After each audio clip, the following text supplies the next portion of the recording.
What is the biggest secret to the Rubik's Cube? You know, that is a very good question. My new book shows how to make designs with a cube, which luckily turns out to be a lot easier than solving a cube. Basically, you take the easiest things you can do with a cube and combine them together to make designs. In a minute, I'm going to show an example of that, and I'm going to show the coolest single thing you can do with a cube, like the coolest of all the most basic moves, which is also the easiest thing you can do with a cube, because you just do one simple move 4 times in a row. I love those kind of moves because I like to do everything as easy as possible with a cube. And really it all starts with the 5 simplest cube moves, which are shown here on the back of the book. These are the building blocks to make everything else easy. None of the other books or websites talk about the 5 simplest cube moves. Most of them only mention 1 or 2 of the moves, like single or double. But to really do it the easy way, you need all 5 of these most basic moves. Otherwise it would be like a carpenter trying to build a house without one of their main tools, like a hammer or a saw. If you don't have all the right tools, then everything will just be a lot harder. And it's the same with the Rubik's Cube. Although theoretically, you can do everything with just quarter turns. That's how you end up with long random moves that are impossible to remember. Currently, if you search for how to do most of the designs in my book, you can only find long random moves, which no one can really do because they're impossible to remember and even harder to do without making a mistake.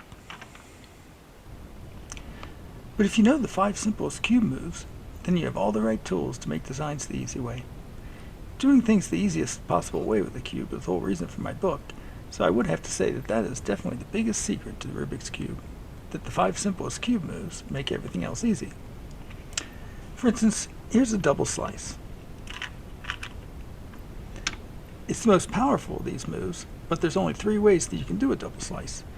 But if you do all 3 double slices, then you get checkerboards, which is one of the easiest things you can do with a cube, because you just do one simple move 3 times in a row. 1, 2, 3. And it's a key move for making lots of other designs. Here's another move like that, spiral holes. The middles have been moved around in a circle. For this one, you do a single slice 4 times in a row. 1, 2, 3, 4.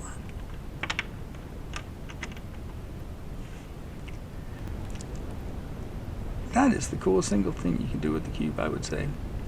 And it's also the easiest thing you can do with the cube. And when you combine with other moves, you can make lots of designs like cube in a cube, twisted rings, anaconda, etc.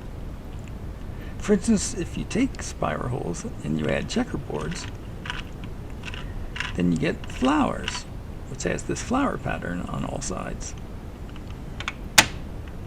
That's a great example of how you can combine moves together to make more interesting designs.